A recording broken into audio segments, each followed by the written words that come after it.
Moi, j'ai vécu beaucoup de dépression progressivement de plus en plus suicidaire et où de plus en plus je devais me battre, chaque jour pour ne pas me faire du mal et c'était ça vraiment ma bataille. C'était de ne pas me faire de mal pour pas faire de la peine aux gens que j'aime. Bonjour, je m'appelle Léa Vigier et je suis conférencière et aventurière bipolaire.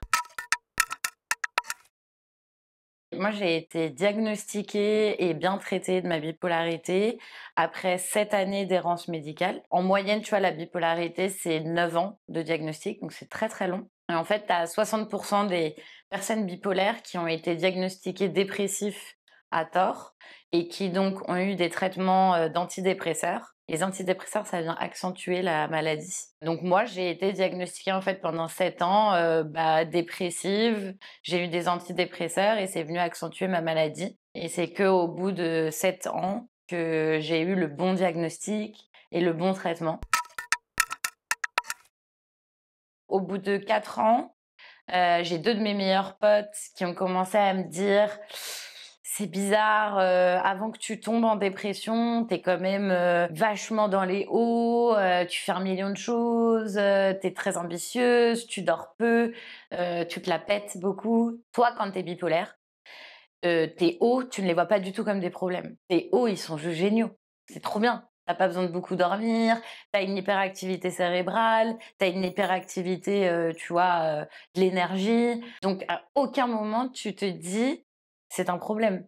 Donc à aucun moment tu vas en parler à ton psychiatre. Et en fait, moi, pendant mes périodes de up, c'est simple, pour moi, j'étais la meilleure version de moi-même et pendant ces moments-là, j'annulais mes rendez-vous avec mon psychiatre parce qu'en fait, je n'avais pas besoin de le voir, vu que j'allais super bien. Donc c'est pour ça que le diagnostic de la bipolarité est super long, parce qu'en fait, le psychiatre, c'est pas parce que les psychiatres sont nuls. C'est pas du tout ça. C'est qu'en fait, les psychiatres ne sont pas au courant de tous tes moments, toutes tes phases de up. Donc pour eux, c'est très difficile de réussir à se dire: «Ah, tiens, c'est bizarre». En gros, j'ai décelé que j'avais déclenché ma bipolarité à 23 ans après, un trauma que j'ai vécu où j'ai vraiment cru que j'allais mourir et à partir de ce moment-là, il y avait vraiment eu, voilà, un déclenchement, une autre vie, une vie vraiment faite de très gros et très gros bas. 23 ans, je déclenche ma bipolarité.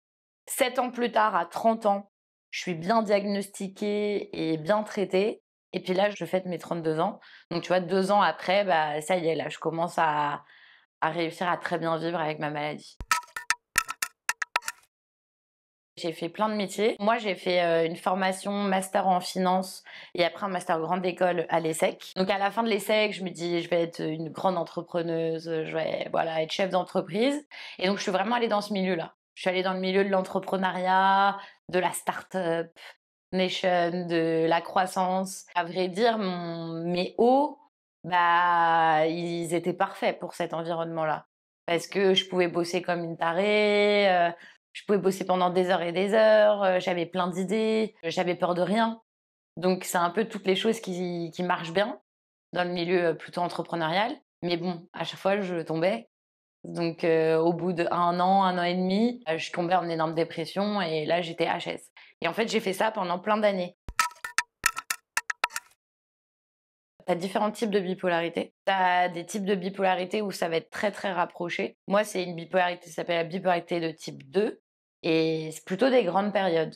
Donc on va dire que moi, je faisais une grande crise par an et on va dire j'avais 4 mois, 4 à 6 mois de montée progressive en up. Puis après, bim, je tombe en dépression. Donc là, énorme dépression pendant 2 mois et ensuite pendant 3-4 mois, j'essaye de me remettre de ma dépression. Donc c'est pour ça que je dis, 7 ans d'errance médicale, 7 ans de crise, 7 dépressions, des dépressions qui deviennent de plus en plus importantes. Parce que si tu ne traites pas tes crises et ta maladie, tes crises deviennent de plus en plus fortes. Alors moi, j'ai eu quand même beaucoup de dépression suicidaire, qui est vraiment liée à mon type de bipolarité. Et donc, moi, j'ai eu beaucoup de down très, très, très forts, qui sont avec l'envie de se suicider en continu et l'envie d'en finir en continu parce que ton cerveau ne marche plus, ton corps ne marche plus, tu as fait des erreurs avant en période up, donc tu t'en veux, tu as une culpabilité énorme et tu trouves plus du tout de sens à être sur cette terre parce que tu pas de rôle sur cette terre et en plus tu souffres en continu. Psychologiquement et physiquement, tu souffres très fortement. C'est-à-dire que dans ta tête, tu as en continu des ruminations et donc tu vois tout avec un filtre très gris. Mais ton corps aussi, tu souffres aussi au niveau de ton corps. Tu vois, moi, je rêvais, tu vois, de me couper en petits morceaux. Parce que j'imaginais que ça pouvait, tu vois, m'enlever le mal. Donc, ça veut dire qu'il y avait un côté très physique. Parce que ton corps, il marche plus. Parce que, voilà, tu sens ce mal-être, tu te sens complètement déconnecté de ton corps. Et donc, moi, j'ai vécu beaucoup de dépression progressivement de plus en plus suicidaire et où de plus en plus, je devais me battre chaque jour pour ne pas me faire du mal, pour ne pas me tuer. Et c'était ça vraiment ma bataille. C'était de ne pas me faire de mal pour pas faire de la peine aux gens que j'aime. Pour moi, le côté suicide n'était pas du tout noir. Pour moi, c'était plutôt le salut. C'est en fait, si t'en finis, bah ça y est, tu vas arrêter de souffrir. Et quand tu as fait 7 crises, 7 ans, où tu as vécu ça, où tu as construit plein de choses et où tu as tout détruit et où tu es moins que rien, et ça, tu le vis plein de fois, et que tu n'arrives pas à comprendre pourquoi, et que tu n'arrives pas à le résoudre, bah, il y a un côté, bon, en fait, tu te dis, j'ai pas été bien codée pour cette terre, et en fait, je suis juste pas faite pour vivre sur cette terre. Je le disais avec le sourire, tu vois. Le, quand vraiment j'arrive à mes 30 ans et que je suis toujours pas bien diagnostiquée, pas bien traitée, je vais voir une nouvelle psychiatre. Je lui dis: «Bonjour madame, bon voilà, moi j'ai décidé d'en finir, je viens vous voir avec un dernier espoir. Est-ce que voilà, il y a une possibilité de trouver, un espoir et de trouver une manière de trouver ce que j'ai en fait et de me traiter? S'il y a pas, bah, c'est pas grave, je vais juste en finir». Pour moi, c'est un soulagement de dingue parce que, en fait, ça vient après 7 ans. C'est-à-dire que je me dis: «Ça y est, il y a la possibilité de trouver un bon traitement et que je puisse m'en sortir». Donc à ce moment, c'est un énorme soulagement. Ça veut pas dire par contre que la toute première fois où j'entends le mot bipolaire et ça qui est au bout de 4 ans avec, des suppositions: «Ah peut-être que tu es bipolaire». Là, à ce moment-là, c'est pas soulagement, c'est, je me dis: «Quoi? Je suis malade mentale?» Je me souviens, j'appelle mon psychiatre et je lui dis: «Mes meilleurs amis m'ont dit que j'avais quand même des hauts un peu bizarres». Et là, il me dit: «Ah bah, peut-être qu'il pourrait y avoir un soupçon de bipolarité». Et là, à ce moment-là, je me souviens, je raccroche au téléphone et j'ai mon monde qui s'effondre. Je me dis: «Mais horrible, je suis bipolaire, je suis malade mentale, je vais finir en asile». Tu sais, je me dis, «Il y a plus personne qui me voudra dans sa vie». À ce moment-là, j'ai déjà commencé une vie, d'aventurière où, je fais des aventures et puis j'écris dessus, je documente et puis je partage mes apprentissages. Et en fait, à ce moment-là, quand je suis bien diagnostiquée et bien traitée, j'écrivais sur LinkedIn avec pas mal de personnes qui me lisaient et donc j'ai partagé ce qui se passait dans ma vie à ce moment-là. Donc j'ai partagé le fait que, bah, je commence à avoir ce diagnostic, et je commençais à comprendre cette maladie, je commençais à en parler. Et ça m'a énormément aidé à l'accepter et ça a aidé mon entourage à l'accepter. Parce qu'en fait, quand ton entourage, quand ta mère, elle peut lire, tu vois, des choses où t'expliques et où les gens, eh ben, ils sont pas là à réagir, mais t'es folle, ou etc., ou t'es une malade mentale, dangereuse, bah pour ma mère, c'était plus facile à accepter. Et puis, vu que les gens, d'une certaine manière, saluaient mon courage d'en parler, bah, ma mère, elle raccrochait plus la bipolarité au fait d'être honteuse de son éducation. Au début, elle disait: «Mais c'est pas possible, ma fille n'est pas malade mentale, qu'est-ce que j'ai fait?» Et vu que, bah, j'en ai parlé et puis que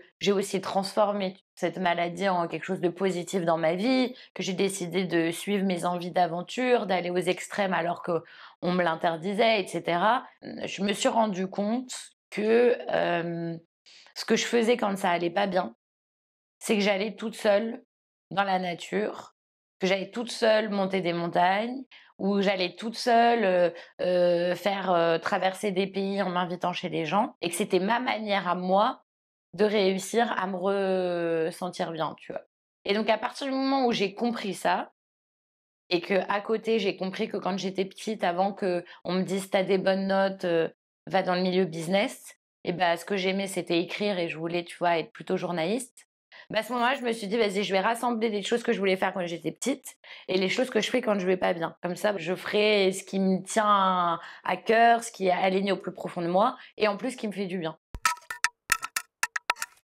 Je fais de l'alpinisme et je fais aussi de la plongée en apnée. J'ai sorti un documentaire qui s'appelle 7000 mètres pour vaincre ma bipolarité et qui est donc un documentaire sur l'ascension d'un très haut sommet au Kirghizistan à 7134 mètres qui s'appelle le pic Lénine et où je raconte donc ce challenge d'aller faire ce très haut sommet en gérant ma maladie. Parce que, bah, vu que ma maladie, par définition, est une maladie où tu as des fluctuations extrêmes de l'humeur et de l'énergie, de base, les médecins te disent, bah, essaye d'avoir la vie la plus stable possible. Parce que déjà, si toi, tu pars dans les extrêmes, si en plus tu choisis une vie qui va dans les extrêmes, ça va être doublement plus difficile. Vu que j'avais cette volonté d'avoir cette vie-là, je pense qu'il y avait un challenge qui était très fort. J'ai été prête à redoubler d'efforts pour réussir à vivre avec ma maladie et réussir à la gérer.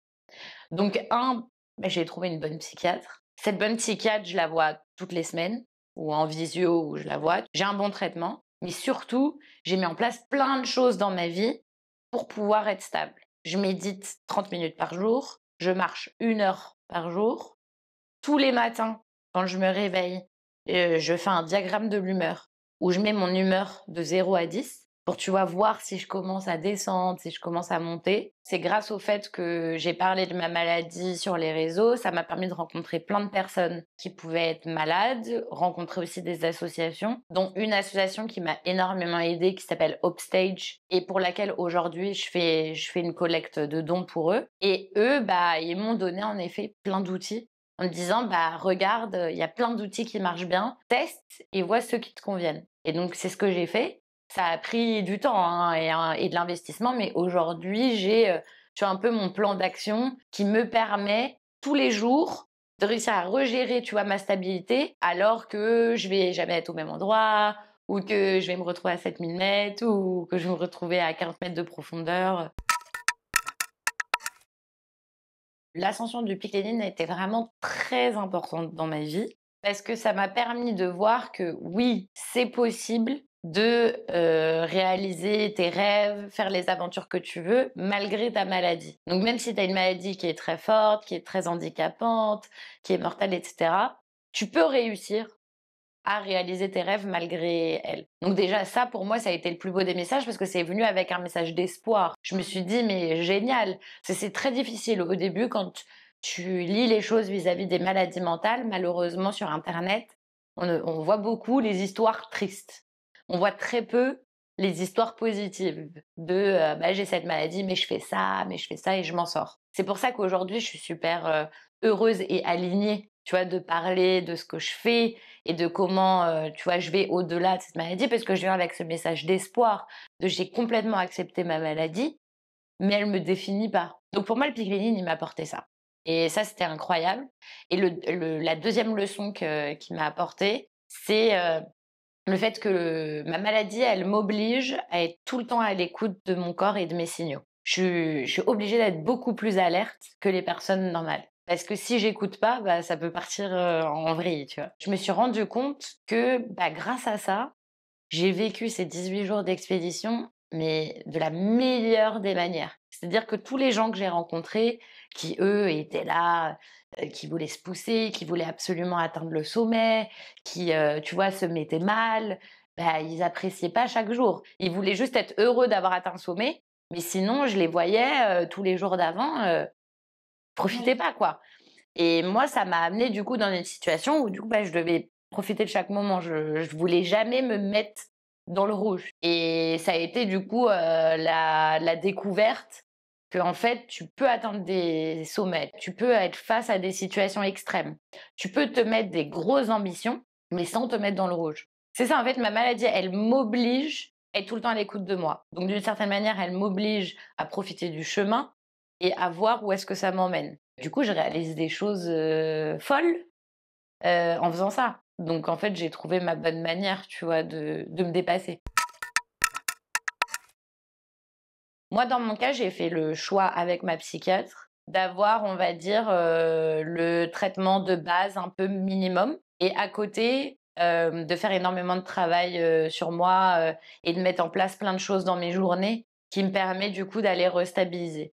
La raison pour laquelle j'ai fait ce choix-là, c'est que vu que je fais des aventures et que je vais aux extrêmes, être surmédicamenté, il peut avoir des dangerosités. Je te donne un exemple, quand je vais à 7 000 mètres, je me retrouve en très haute altitude, avec moins d'eau et cetera. Bah, il y a plein de médicaments qu'il faut absolument pas prendre. Donc moi, j'ai fait le choix d'avoir le traitement de base qui me permet, on va dire, de m'empêcher d'aller vers les monstres, quoi, donc les très hauts et les très bas et à côté, pour pouvoir gérer toutes mes fluctuations qui restent et bah, j'ai mis en place tout ce plan d'action que je te raconte: méditation, marche, écriture, lecture, diagramme de l'humeur.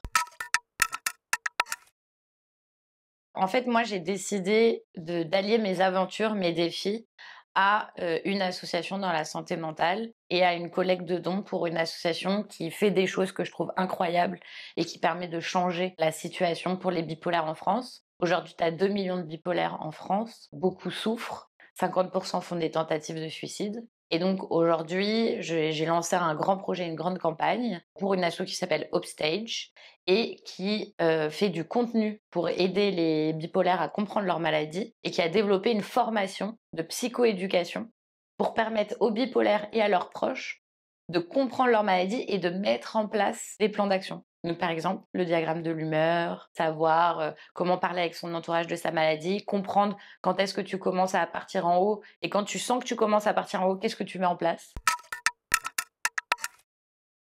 Pour cette maladie, pour la bipolarité, les proches ont une grande fonction. Ils ont une grande fonction parce que bah, ils peuvent beaucoup en souffrir. De quelqu'un de bipolaire qui n'est pas traité, ça a beaucoup d'impact sur l'entourage. Parce que quand tu es en haut, tu peux faire des dépenses complètement inconsidérées, tu peux faire des choix tu vois, qui impactent beaucoup ton entourage. Et ensuite, les proches, ils aident énormément un bipolaire parce que eux, ils voient plein de choses que toi, tu n'arrives pas à voir. Le problème de la bipolarité, c'est que tu vis ces variations extrêmes de l'humeur et de l'énergie, mais que toi, tu ne les vois pas. Donc si les proches connaissent que ensemble vous avez établi un plan d'action et que les proches, du coup, peuvent voir les premiers signaux et te dire: «Ouh fais attention, je vois que tu commences à tomber ou aller en haut», bah là, ça change tout.